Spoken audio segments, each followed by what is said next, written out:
stok Bulog saat ini itu di kisaran lebih kurang 1.450 tonan, yang itu insya Allah cukup untuk 6 bulan ke depan.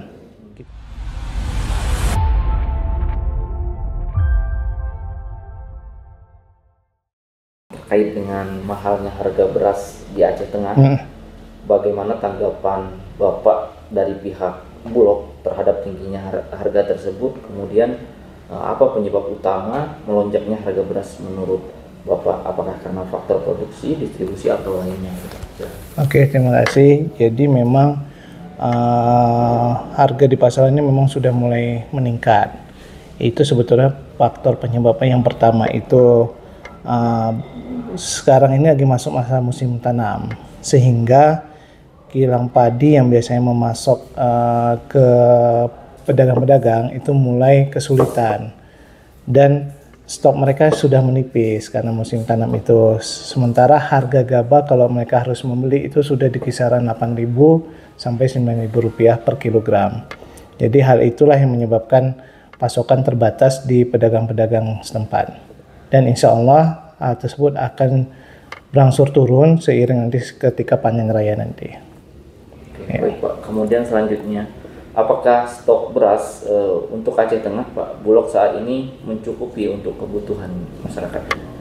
Insya Allah stok Bulog saat ini itu di kisaran lebih kurang 1.450 tonan, yang itu insya Allah cukup untuk 6 bulan ke depan. Kita pastikan cukup. Pastikan cukup aman, Pak. Aman. Jika nanti ternyata tidak kurang dari 3 bulan, kita akan langsung di dropping dari kantor cabang terdekat kita, dari gudang terdekat. Jadi tidak perlu risau, insya Allah stok aman. Kemudian sejauh mana program SPHP dapat menekan harga beras di pasaran? Jadi program SPHP ini sekarang sudah dibuka oleh sebagai regulatornya itu Bappenas dan operatornya Bulog itu sampai dengan Desember 2025. Jadi kita pastikan penyaluran SPHP akan berjalan secara masif di masyarakat, di toko-toko pengecer maupun melalui gerakan pangan murah, sehingga dapat menekan harga beras di lapangan nanti hingga nantinya barang kembali normal. Kemudian bagaimana mekanisme Pak untuk mendistribusikan beras ini atau SPHP ini ke masyarakat? Ya, jadi SPHP ini akan lebih ketat nantinya. Kita pedagang yang terdaftar di Bulog yang hanya boleh memasarkan SPHP. Terus ada juga dari outlet BUMN seperti nanti POS sebagai penyaluran SPHP kita secara resmi. Nanti ada juga gerakan pangan murah yang dilakukan Dinas Pangan di kabupaten masing-masing. Terus ada juga koperasi TNI maupun Polri yang akan ikut serta dalam menyalurkan beras SPHP, dan ada juga melalui koperasi KDMP, Koperasi Merah Putih. Jadi selain dari itu tidak akan bisa menyalurkan SPHP. Ya. Selanjutnya Pak, kalau terkait dengan pengawasan ya Pak, bagaimana Bulog mengasih harga-harga di pasar? Iya. Ya.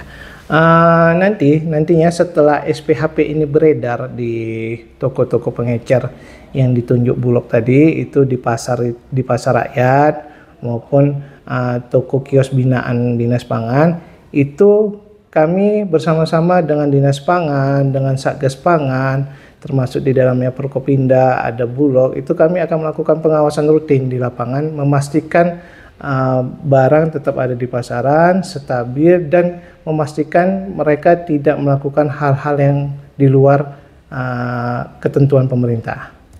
Ya, betul. Baik Pak, mungkin terakhir nih Pak, kan masyarakat jadi khawatir dan mengeluh dengan harga beras yang cukup tinggi Pak. Solusi dari Bulog sendiri bagaimana ini Pak?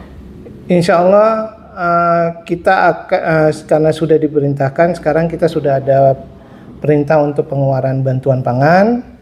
Terus kita akan melakukan secara masif itu penjualan atau penyaluran SPHP dengan tadi outlet-outlet yang sudah kita jelaskan sebelumnya. Mudah-mudahan ini akan menurunkan harga pasaran beras di masyarakat. Jadi masyarakat diharapkan tidak perlu khawatir dan tetap membeli sesuai kebutuhan. Insya Allah Bulog akan hadir menstabilkan harga.